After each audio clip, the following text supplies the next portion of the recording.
النهاردة أنا جاي أكلمكم عن أكبر لاعب في تاريخ كرة القدم، اللاعب الياباني ماريو كازوجيس.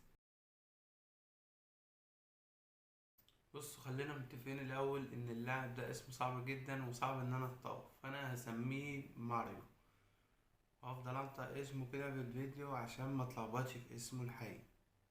ماريو أكبر لاعب في تاريخ كرة القدم. ماريو مواليد 26 فبراير سنة 1967 في مدينة شيزوكايا اليابانية. بدأ ماريو مسيرته الاحترافية في كرة القدم مع نادي سانتوس البرازيلي سنة 1986. ملعبش معاهم كتير، عارول نادي بالميراس البرازيلي سنة 1987. لعب معاهم 56 مباراة، قدر يسجل 84 هدف مع نادي بالميراس البرازيلي علشان يرجع تاني لنادي سانتوس ويتم إعارته لنادي مارتوروديا الياباني، ويلعب معاهم 32 مباراة ويسجل 42 هدف علشان ينتقل بعديها لنادي طوكيو فيريتي ويلعب معاهم 192 مباراة ويقدر يسجل 100 هدف. بعدها بينتقل لنادي ايطالي، نادي جنوب الايطالي، ويلعب معاهم 42 مباراة مبيسجلش غير هدفين علشان يكون اول لاعب ياباني يحترف في الدوري الايطالي. ولكن مسيرته ما كانتش كويسة جدا مع النادي الايطالي علشان بعدها ينتقل لنادي كيوتي سانغا ويلعب معاهم 84 مباراة، يقدر يسجل 42 هدف. بعدها بيرجع تاني لأوروبا وبينتقل لنادي زاغرف الكرواتي وبيشارك معاهم 12 مباراة بس، ولكن دي كانت من أسوأ التجارب لما انتقل لأوروبا ولعب معاهم 12 مباراة مسجلش ولا هدف علشان تكون مسيرته الاحترافية في أوروبا كلها تنتهي بالفشل.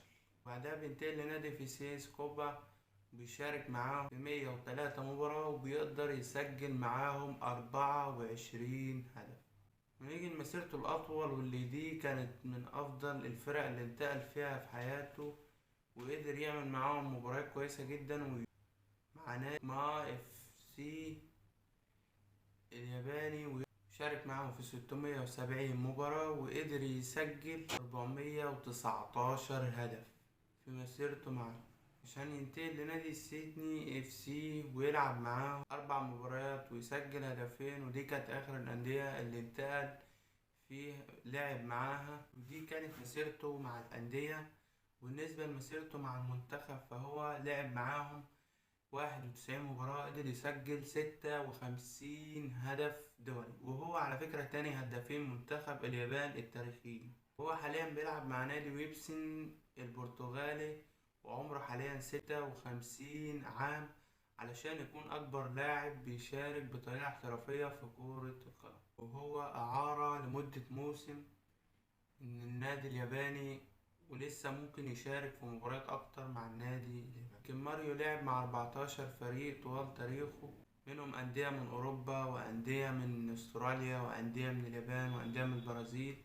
قدر يسجل طوال مسيرته 744 هدف علشان يكون ده أكبر لاعب في التاريخ قدر يشارك بطريقة احترافية مع الأندية بعمر 56 عام. ودي كانت قصة أكبر لاعب في تاريخ كرة القدم، واللي هو ماريو. أكبر لاعب في التاريخ واللي هو كازيوش ماريو، واللي عمره حاليا 56 سنة.